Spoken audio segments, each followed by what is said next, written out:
할렐루야. 두 아들을 둔 어머니가 시장에 가서 사과를 한 바구니 사왔습니다. 그 사과 중에는 성한 것도 있지만 썩은 것도 있었습니다. 두 아들에게 5개씩 나누어 주었습니다. 그리고 어머니는 유심히 바라보았습니다. 어떤 사과를 어떻게 먹느냐. 그런데 큰아들은 좋은 것부터 골라 먹었습니다. 근데 둘째 아들은 가만히 보니 나쁜 것만 골라 먹었습니다. 다 먹고 난 뒤에 어머니는 큰아들을 칭찬해 주었습니다. 왜냐하면 큰아들은 5개의 사과를 먹을 때마다 좋은 것만 골라 먹었습니다. 5개 중에서 4개 중에서 3개 중에 그렇게 하다 보니까 5개의 사과를 먹을 때마다 좋은 사과만 골라 먹었습니다. 그런데 똑같은 사과를 먹으면서도 둘째 아들은 나쁜 것만 골라 먹었습니다. 우리의 삶도 똑같습니다. 내가 어떻게 마음을 먹고 사느냐에 따라서 이 세상이 한없이 좋은 세상일 수도 있고 또 아니면 아주 나쁜 세상일 수도 있습니다. 똑같은 인생살이를 해도 어떤 사람은 밝은 면을 찾아서 기쁘고 즐겁게 재미나게 세상을 사느냐 하면 또 어떤 사람은 부정적으로 늘 원망하고 불평하고 네거티브하게 세상을 살아가는 사람도 있습니다. 성 어거스틴의 일찍이 이런 말을 했어요. 잘 살지 못하면 사는 것이 아니다. 그리고 영원히 살지 못하면 잘 사는 것이 아니다라고 했습니다. 그렇습니다. 우리는 예수 믿고 제사함 받고 구원받은 하나님의 사람들인 줄로 믿습니다. 영생을 소유한 사람들로 사람답게 살아야 합니다. 성도답게 영생을 누리며 영원히 살아야 잘 사는 것입니다. 믿습니까? 순간적인 행복, 일시적인 칭찬, 그게 뭐 그렇게 중요하겠습니까? 서울에서 어떤 장로님이 국민학교, 초등학교 선생님을 한 20년 해서 너무 잘했다고 공로가 많다고 해서 대통령상을 받았습니다. 그런데 상 받은 지 한 달도 못 되어 부정이 있다고 해서 구속이 되었습니다. 그 장로님 하신 말씀이 그럴 바에는 상이나 주지 말지. 세상의 일이 다 이런 것입니다. 대통령 한 사람도 제1회를 가잖아요. 세상의 영광이라는 것 순간인 것입니다. 정치가에서 흔히들 구사토팽이라는 말을 합니다. 필요할 때 쓰고 필요치 않으면 버린다, 그 말이죠. 이솝의 우화 가운데 보면 충직하게 주인을 섬겨오던 늙은 사냥개가 주인과 함께 노루 사냥을 갑니다. 얼마 후에 노루를 발견한 사냥개가 있는 힘을 다해서 쫓아가서 노루의 목을 잡았습니다.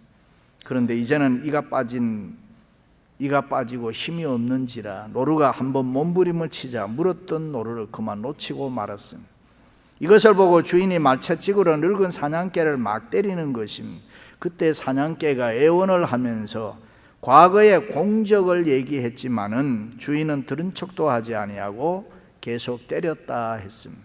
이것이 세상입니다. 세상 사람들의 마음인 것입니다. 그러므로 우리는 하나님 바라보고 믿음으로 살아야 할 줄로 믿습니다. 하나님의 영광을 위해서 영원한 가치에 우리의 인생의 목적을 두고 살아야 될 줄로 믿습니다. 너희는 먼저 그의 나라와 그의 의를 구하라. 그리하면 이 모든 것을 너희에게 더하시리라. 믿으시면 아멘. 그렇습니다. 아브라함은 항상 하나님을 먼저 생각했습니다. 예배드리는 거 즐거워했습니다. 말씀 순종하는 거 좋아했습니다. 하나님을 찾는 것을 늘 기뻐했습니다. 그래서 영혼이 잘 됐습니다. 사랑하는 자여 내 영혼이 잘된 같이 내가 범사에 잘되고 강건하기를 내가 간구하노라. 할렐루야. 범사에 하나님이 복을 주셨습니다. 오늘 말씀에 아브라함이 나이 많아 늙었고 여호와께서 그의 범사에 복을 주셨더라. 할렐루야. 그렇습니다. 아브라함은 일생 동안 하나님 앞에 축복을 많이 받았습니다. 복을 받아도 너무 많이 받았습니다. 도대체 아브라함이 어떤 사람이길래 그렇게 복을 많이 받았을까요? 특별한 사람 아니잖아요. 우상 만드는 가정에서 태어났고 애굽으로 피난 갔을 때는 자기 살겠다고 아내를 누이라고 속이기도 했고 하나님께서 약속하신 자녀 늦게 주신다고 자기 마음대로 제멋대로 여종 하갈과 관계해서 이스마엘을 낳아서 후사라고 우겨대기도 했고 정말로 하나님의 약속대로 아들을 낳을 것이라고 하나 그의 아내와 함께 나이 많아 생산할 수 없다고 불신의 웃음을 웃었던 사람. 이렇게 부족한 사람이 아브라함인데 어떻게 해서 하나님이 이 아브라함에게 그런 복을 주셨을까? 어떻게 해서 그렇게 복을 많이 받았을까? 그것은 다름이 아니라 아브라함이 시험을 잘 치렀기 때문입니다. 어떤 시험입니까? 첫째는 분리의 시험을 통과했습니다. 일찍이 하나님께서 아브라함을 부르셔서 하나님의 자녀를 삼으셨습니다. 그리고 너는 본토 친척 아비 집을 떠나 내가 내게 지시하는 땅으로 가라 그랬습니다. 다시 말해 고향과 부모와 친척들로부터 너 분리되라 그런 말씀. 왜 그랬을까요? 그 당시 아브라함의 집안은 우상 장사였습니다. 그러므로 하나님께서는 아브라함을 불러 하나님의 자녀를 삼으시고 아브라함을 복의 근원으로 만들기 위해서는 그들과 먼저 깨끗하게 분리하게 하는 그런 일이 필요했습니다. 그렇습니다. 하나님의 뜻대로 하나님이 원하시는 대로 바로 살아가기 위해서는 방해되는 여러 가지 지역 문제, 인척 관계, 모든 생활 습관을 깨끗이 끊어야 했습니다. 신앙생활 방해되는 여러 가지 옛 습관은 잘라버리고 우리가 분리되어야 한다 그런 말씀입니다. 그런데 그 중에서 인간이 분리되기 가장 어려운 것이 뭘까? 부모와의 분리 문제입니다. 특히 한국 어머니들은 아들에 대한 애정과 미련이 너무 많잖아요. 그래서 장가를 보내놓고도 아들을 만나면 아들 얼굴을 만지작 거리면서 살이 빠졌느니 살이 쪘니 어쩌 그러잖아요. 왜 남의 남자 쓰다듬습니까? 우리는 이곳에 미국 와서 살지만은 고향 떠나는 것도 쉽지 않았습니다. 옛날에는 김포공항, 지금은 서울공항 떠날 때 친구 친척 떠나 비행기 타고 슬픔의 눈물 흘려봤잖아요. 어떻든 그런 분리의 아픔이 있었기 때문에 이곳에 와서 잘 되고 성공하고 또 이곳에 와서 예수 잘 믿는 사람들 많이 있습니다. 그리고 세상적인 습관, 술, 담배, 노름도 끊기 어렵잖아요. 나쁜 습관 있으면은 신앙생활, 하나님 앞에 범사에 복받기 위해서 인정사정 없이 끊어야 되는 것입니다. 믿습니까? 정우건 교수가 연구하고 보니까 우리나라 사람들이 2005년도에 술 먹은 돈이 15조가 됐다. 그 당시에 국민의 소득의 3%였다고요. 그 많은 돈을 사회나 교회나 학교나 병원에 한원했으면 얼마나 좋았겠어요. 그렇습니다. 신앙생활에서 가장 어려운 문제가 뭐냐? 분리의 문제인 것입니다. 성도로서 구별 생활입니다. 거룩의 문제인 것입니다. 일찍이 하나님께서 나 여호와가 거룩하니 너희도 거룩하라. 거룩이 뭡니까? 구별입니다. 분리인 것입니다.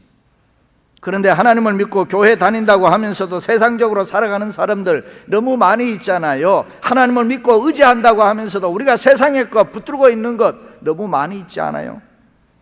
그러니까 신앙의 성장이 없습니다. 예수 믿는 사람도 세상 사람과 분명히 달라야 되잖아요. 몇 년 전에 월드컵 축구 경기가 주일날 있었어요. 그때 많은 교회가 사람들이 특별히 젊은이들이 주일날 교회 오지 않을 거니까 교회를 아주 예배를 아예 없애버리든가 아니면은 예배 시간을 늦춘 그런 교회도 많습니다. 여러분 이래도 되는 겁니까? 교회가 세상과 타협하면 타협하는 순간에 교회는 무너져 버리는 것입니다. 축구가 뭔데 하나님 섬기는 신앙생활에 갈등을 느낍니까? 세계에서 제일 축구 잘하는 나라를 브라질이라 그런 얘기예요. 브라질 사람들은 축구를 얼마나 좋아하는지 남자아이 놓으면 무조건 축구 선수 만들어야 되고 여자아이 놓으면 모델을 만들어야 돼요. 축구 선수가 됐는지 모델이 되면 일약 스타가 되는 거니까 공부 이런 데 관심 없습니다. 어느 날 펠레가 리무진을 타고 가는데 무장강도를 만난 거예요. 총을 들이대는 거예요. 그럴 때 펠레가 창문을 쫙 내리면서 나 펠레야. 그러니까 무장강도가 미안합니다. 그러더니만 갈아들어요. 그런데요 여러분 브라질 못 살아요. 거지 많고 깡패 많고 도둑놈 많고 축구만 하면 되나요? 좀 적당하게 하면 좋겠어요. 그러므로 축구 볼까 교회 갈까 갈등 느끼신 분들은 뒤늦었지만 회개하시라. 한때는 어떤 목사가 또 주일날 마라톤 한다고 해서 뛴다고 해서 매스컴에서 아주 야단이더라고요. 여러분 그게 무슨 대단한 일이라고. 정말 부끄럽고 창피한 일인데 그런 문제가 왜 이 사회에 이슈가 됩니까? 그만큼 교회가 타락했다는 거예요. 세상이 타락하니까 거기에 물들어갔다. 그렇습니다. 범사에 복받는 신앙의 첫 단계는 이 분리의 단계인 것입니다. 거룩의 단계인 것입니다. 옛 모습, 옛 생활로부터 완전히 분리해서 새로운 모습, 새로운 삶으로 살아가야 됩니다. 믿습니까? 믿음 생활을 하다 보면 반드시 죄는 아니라고 하더라도 믿음 생활에 방해되는 거 여러 가지 있습니다. 사람마다 다릅니다. 텔레비전, 밤마다 텔레비전 연속극 봐야 되는 사람, 아니면 신문도 적당히 읽지 않아요. 손에 새까맣게 때가 묻도록 밥상에 앉아서 앞뒤 다 읽어가. 어떤 사람은 골프, 어떤 사람은 장기 바둑, 어떤 사람은 등산, 뭐 이런 것이 나쁜 건 아니지만은 신앙생활에 시장 주면 안 된다. 이게 적당하게 해야 됩니다. 어떤 집사님이 등산을 좋아했어요. 그래서 시간이 나면은 배낭을 꾸러매고 산으로 갑니다. 근데 주일날에는 교회 나와야 되는데 산으로 간단 말이죠. 어쩌다가 비가 오거나 날씨가 안 좋으면은 교회 나와서 예배 드리고, 날씨 좋으면은 등산 가고. 그런데 어느 날 주일날 날씨가 좋아서 아침 일찍 준비해서 산으로 올라갑니다. 주일날 교회 가서 예배를 드려야 하는데 하는 양심의 가책은 있었지만은 기분 좋게 산으로 올라갔습니다. 산꼭대기를 정복하고 야호 소리를 마음껏 질렀습니다. 이럭저럭 하다 보니까 시간이 많이 흘렀습니다. 서산의 해는 빨리 지나가고 날이 어둑어둑해졌습니다. 중간쯤 내려왔을 때 주위를 분간할 수 없을 만큼 캄캄하게 어두웠습니다. 순간 자기도 모르는 사이에 발을 헛디뎠어요. 그래서 그만 낭떠러지에 떨어지는데 순간 이제는 죽었구나. 집사가 되어 주일날 예배를 자꾸 빼먹더니 이제 벌을 받아서 죽게 되는구나. 그런데 떨어지는 순간에 가슴에 뭐가 와 콱 닿는 게 있어서 붙잡고 보니까 절벽나무 끝에, 절벽 가운데 나온 이 소나무 가지가 있었습니다. 참으로 다행이었습니다. 위를 쳐다봐도 아래를 쳐다봐도 기가 막힘. 손을 놓기만 하면 죽을 것입니다. 그는 그 나뭇가지를 꽉 잡고 살아야 되니까 위를 향해서 소리를 쳤어요. 사람 살려, 사람 살려.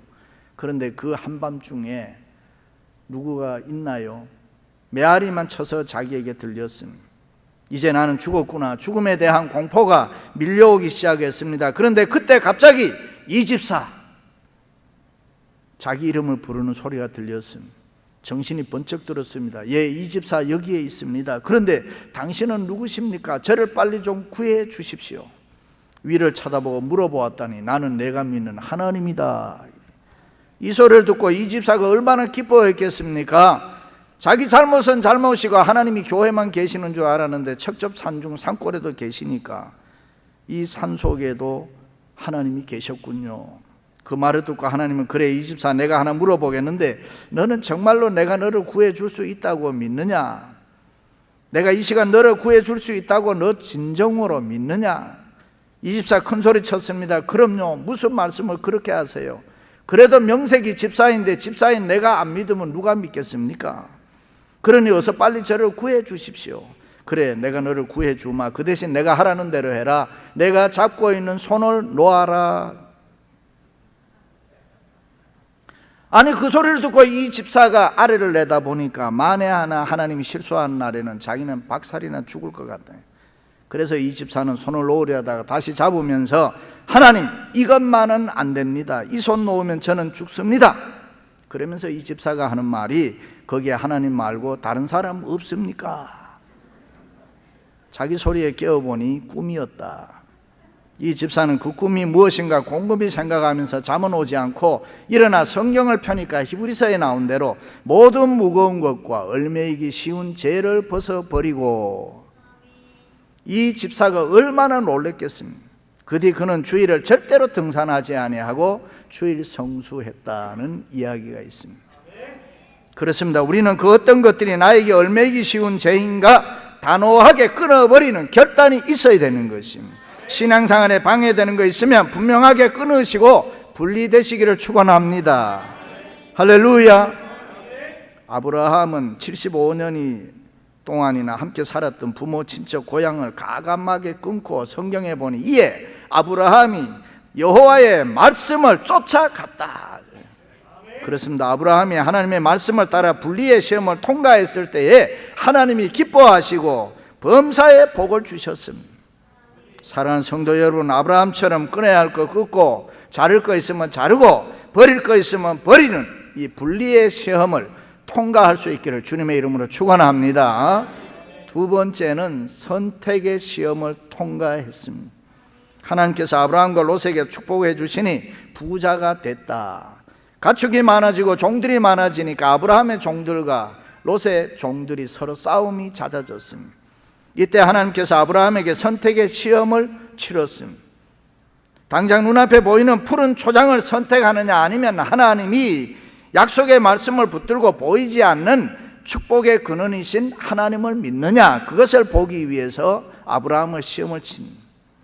일찍이 임마누엘 칸트는 인간에게 자유의지가 있다 그랬습니다. 선택한다는 것 참으로 어렵습니다. 왜냐하면 책임은 자기가 져야 하기 때문에 그렇습니다. 그러나 하나님께서 시편 기자를 통해서 이런 말씀에서요, 여호와를 경외해야 하는 자 누구냐, 그에게 택할 길을 가르쳐 주시리로다. 그렇습니다. 하나님 잘 경외하면은 선택의 복을 주실 줄로 믿습니다.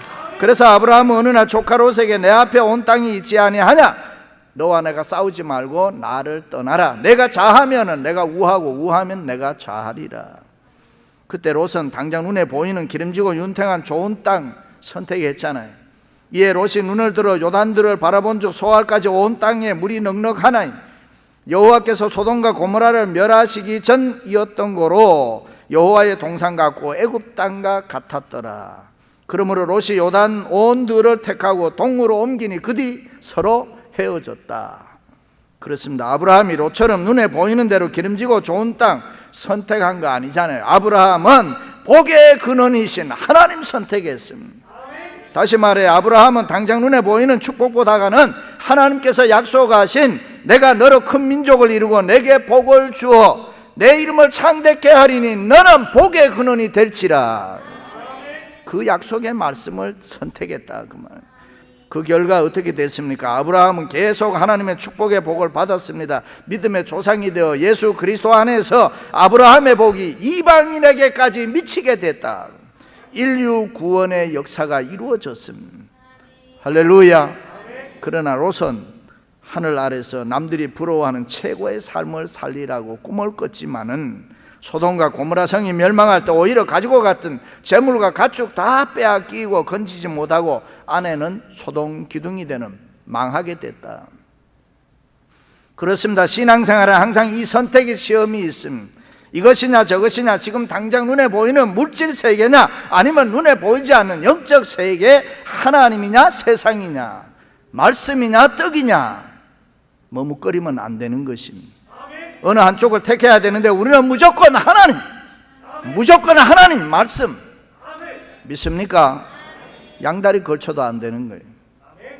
그렇습니다. 때로는 손해를 봐도 때로는 억울해도 하나님을 선택하세요. 하나님의 말씀을 붙잡으세요. 그리고 믿음으로 사세요. 아브라함이 100세에 얻은 아들, 귀한 아들 바치라고 했을 때 얼마나 마음이 아팠겠어요. 그러나 망설이지 않았습니다. 하나님의 말씀에 순종했습니다. 왜? 내가 믿는 하나님은 무에서 유를 창조하시는 하나님이니까. 사랑하는 성도 여러분, 여러분 모두 선택의 시험 통과할 수 있기를 주님의 이름으로 축원합니다. 마지막으로는 물질의 시험을 통과했습니다. 롯이 아브라함과 헤어져 소돔에서 살 때 소돔 왕 베라와 연합군들이 전쟁을 했는데 시날 왕과 그의 연합군들에게 롯이 졌습니다.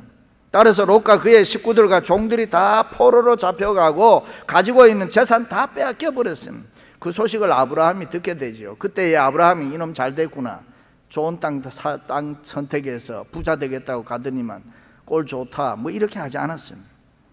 자기 집에서 데리고 있던 사병 318명 데리고 그들과 동맹한 이웃과 함께 단까지 쫓아가서 시날 왕과 연합군을 무찌르고 롯을 비롯해서 포로로 잡혀갔던 사람들과 빼앗긴 재물들을 다시 다 찾아왔습니다.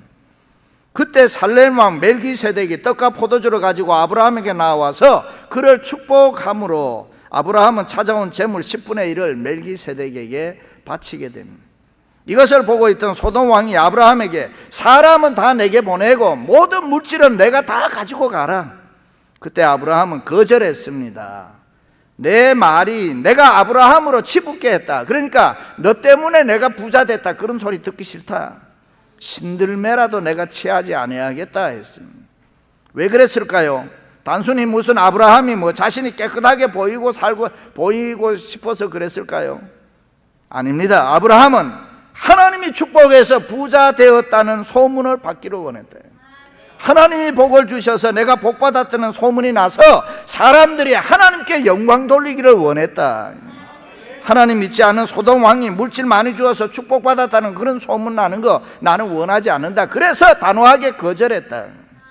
그렇습니다. 사람이 잘 살아도 어떻게 소문 나느냐, 그게 중요해요. 그 사람 주일도 빼먹고 일만 하더니 돈만 알더니 부자 됐다. 뭐 그 소리가 대단해. 아니면 그 사람 수단 방법 가리지 않고 놀지도 않고 돈도 쓰지 않고 그저 일만 하더니 부자 됐다. 그거 아니잖아요. 그 사람 하나님 열심히 섬기고 교회 열심히 충성하고 주일 성수하고 열심히 새벽 제단 쌓더니만은 하나님이 그에게 복을 줘서 부자 됐다. 그런 소문이 날 때 하나님이 영광을 받으시고 자기에게도 복이 된다, 그 말입니다. 믿습니까? 저와 여러분은 하나님이 복 주셔서 하나님의 복을 받아서 하나님께 영광을 돌리기를 바랍니다. 호주 시드니에 가면은 시드니 시내가 보이는 제일 좋은 장소가 있는데 그 산 위에 거기는 집을 짓지 않습니다. 못 짓습니다. 1991년도에 제가 호주에 갔을 때에 오페라 하우스 옆에 아파트들이 지금은 꽉 차 들어섰다고요. 왜냐, 장소가 좋은 데는 돈 있는 사람들이 집을 지어서 몇백만 불, 몇천만 불 주고 파는 거예요. 근데 여기는 못 지어요. 이건 왜 그러냐, 이유인즉 어떤 부자가, 돈 많은 부자가 땅을 기증하면서 하나 조건을 붙였어요. 이 좋은 장소에는 절대로 집 짓지 마라. 많은 사람들이 와서 여기에 구경 와서 이 아름다운 광경을 바라볼 수 있도록 해라. 그래서 거기에는 집을 못 짓습니다. 그때 저는 야, 부자 필요하구나. 부자도 있어야 되는구나. 부자 덕에 우리는 이렇게 좋은 광경을 바라볼 수 있구나. 여러분, 부자 되시기를 바랍니다. 어떤 집사님이 캠핑을 갔다가 홍수가 났어요. 돌아오지를 못하는 거예요. 그런데 보니까 외줄이 있어요. 그 외줄을 타고 건너오는데 하나님 앞에 흥정을 했어요. 하나님, 내가 이 줄 무사히 건너가서 생명 살려주면 내가 지금까지 가지고 있는 재산 하나님에게 다 바치겠습니다. 그래서 조심스럽게 줄을 타고 건너오는데 물은 자꾸 불어나고 그런데 중간쯤 오니까 살 것 같단 말이죠. 그러니까 하나님 앞에, 하나님, 내가 아까 재산 다 바친다는 거는 너무했고요. 나도 먹고 살아야 되니까 반만 바치겠습니다. 내려갔어요, 반으로. 그 다음에 또 조금 오는데 가까이 오니까 마음이 또 변하는 거예요. 반도 많고요, 반의 반도 많고 또 반의 반. 이러는데 바람이 휙 부는 거예요. 그러니까 이게 줄이 휘청거리면서 떨어져 죽을 뻔하다가 하는 말이, 하나님, 농담도 못합니까? 여러분, 사람 마음은 이게 인간이 이렇게 계속 변하는 거예요. 주님 바라보며 살자 하지만은 이 세상에 여러 가지 문제가 부딪히면은 우리는 다 거기에 눈이 가고 그쪽으로 왔다 갔다 하는 거예요. 그렇습니다. 아브라함은 하나님이 축복하셔야 그 축복이 진짜라고 믿었습니다. 하나님이 주시는 축복이어야 그것을 즐길 수 있고 그것을 내가 누릴 수 있고 그렇게 소문이 나야 하나님께 영광이 된다라고 믿었습니다. 그래서 살렘 왕 멜기세덱의 축복은 감사히 받았지만은 감사의 뜻으로 그에게 10분의 1을 드렸습니다. 그리고 일체의 다른 물질에 손을 대지 않고 하나님의 축복만 바라보았던 것이 아브라함인 것입니다. 그렇습니다. 모든 헌금이 다 그렇지만은 성도가 11조를 드린다. 모든 물질의 소유권, 오너십이 하나님께 있다는 것이고 동시에 복의 근원이신 하나님으로부터 나도 축복받기를 원합니다 하는 뜻인 것입니다. 여러분 모두 물질의 시험 잘 통과해서 여호와께서 그의 범사에 복을 주셨더라.